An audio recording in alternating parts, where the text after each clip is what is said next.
Tobit Chapter 3. Then sad at heart, I groaned and wept aloud. With sobs I began to pray. You are righteous, Lord, and all your deeds are just. All your ways are mercy and fidelity. You are judge of the world. And now, Lord, be mindful of me and look with favor upon me. Do not punish me for my sins, or for my inadvertent offenses, or for those of my ancestors. They sinned against you and disobeyed your commandments. So you handed us over to plunder, captivity, and death, to become an object lesson, a byword, and a reproach in all the nations among whom you scattered us.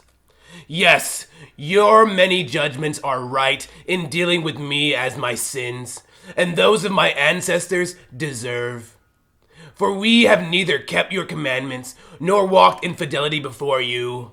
So now, deal with me as you please. Command my life breath to be taken from me, that I may depart from the face of the earth and become dust.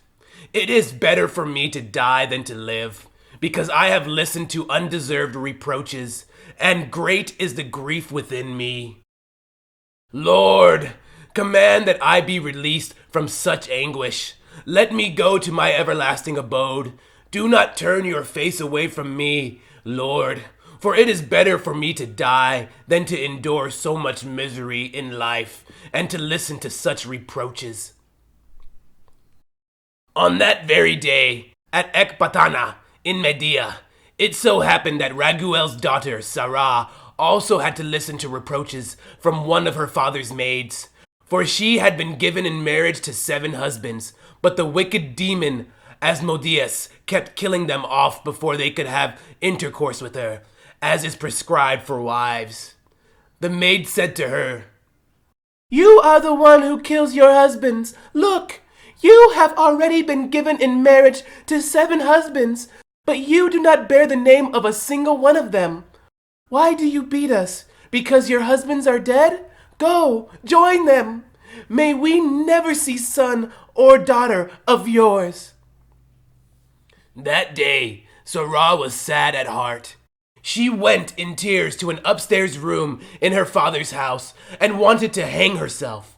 But she reconsidered, saying to herself, "No, may people never reproach my father and say to him, 'You had only one beloved daughter, but she hanged herself because of her misfortune.' And thus would I bring my father laden with sorrow in his old age to Hades?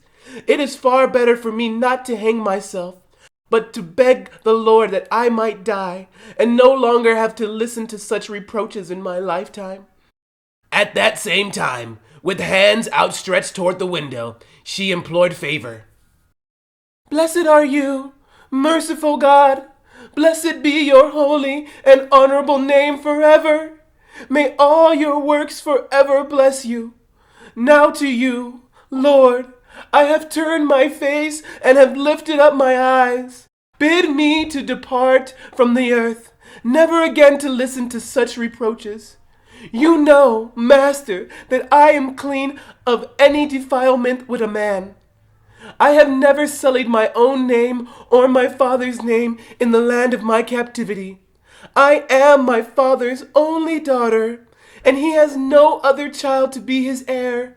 Nor does he have a kinsman or close relative whose wife I should wait to become. 7 husbands of mine have already died. Why then should I live any longer?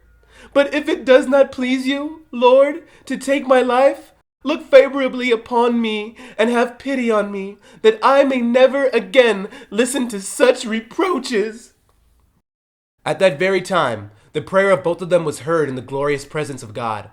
So Raphael was sent to heal them both, to remove the white scales from Tobit's eyes, so that he might again see with his own eyes God's light, and to give Sarah, the daughter of Raguel, as a wife to Tobiah, the son of Tobit, and to rid her of the wicked demon Asmodeus. For it fell to Tobiah's lot to claim her before any others who might wish to marry her. At that very moment, Tobit turned from the courtyard to his house, and Raguel's daughter, Sarah, came down from the upstairs room. Tobit chapter 4. That same day, Tobit remembered the money he had deposited in trust with Gabriel at Rages in Media. He thought to himself, "Now that I have asked for death, why should I not call my son Tobiah and let him know about this money before I die?" So he called his son Tobiah, and when he came, he said to him, "Son, when I die, give me a decent burial. Honor your mother, and do not abandon her as long as she lives. Do whatever pleases her, and do not grieve her spirit in any way. Remember, son, how she went through many dangers for while you were in her womb. When she dies, bury her in the same grave with me. Through all your days, son, keep the Lord in mind, and do not seek to sin or to transgress the commandments. Perform righteous deeds all the days of your life, and do not tread the paths of wickedness. For those who act with fidelity, all who practice righteousness, will prosper their affairs. Give alms from your possessions. Do not turn your face away from any of the poor, so that God's face will not be turned away from you. Give in proportion to what you own. If you have great wealth, give alms out of your abundance. If you have but little, do not be afraid to give alms even of that little. You will be storing up a goodly treasure for yourself against the day of adversity. For almsgiving delivers from death and keeps one from entering into darkness. Almsgiving is a worthy offering in the sight of the Most High for all who practice it. Be on guard, son, against every kind of fornication, and above all, marry a woman of your own ancestral family. Do not marry a foreign woman, one who is not of your father's tribe, because we are descendants of the prophets, who were the first to speak the truth. Noah prophesied first, then Abraham, Isaac, and Jacob, our ancestors from the beginning of time. Son, remember that all of them took wives from among their own kindred and were blessed in their children, and that their posterity would inherit the land. Therefore, son, love your kindred. Do not act arrogantly toward any of them, the sons and daughters of your people, by refusing to take a wife for yourself from among them. For in arrogance there is ruin and great instability. In idleness there is loss and dire poverty, for idleness is the mother of famine. Do not keep with you overnight the wages of those who have worked for you, but pay them at once. If you serve God thus, you will receive your reward. Be on your guard, son, in everything you do. Be wise in all that you say, and discipline yourself in all your conduct. Do to no one what you yourself hate. Do not drink wine till you become drunk, or let drunkenness accompany you on your way.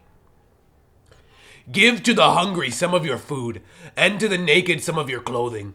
Whatever you have left over, give away as alms, and do not let your eye begrudge the alms that you give. Pour out your wine and your bread on the grave of the righteous, but do not share them with sinners. Seek counsel from every wise person, and do not think lightly of any useful advice. At all times bless the Lord, your God, and ask him that all your paths may be straight, and all your endeavors and plans may prosper. For no other nation possesses good counsel, but it is the Lord who gives all good things.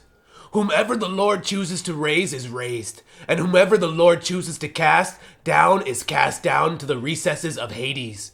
So now, son, keep in mind these my commandments, and never let them be erased from your heart.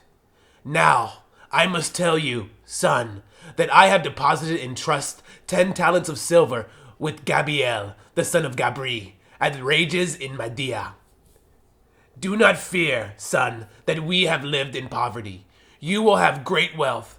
If you fear God, avoid all sin, and do what is good before the Lord your God.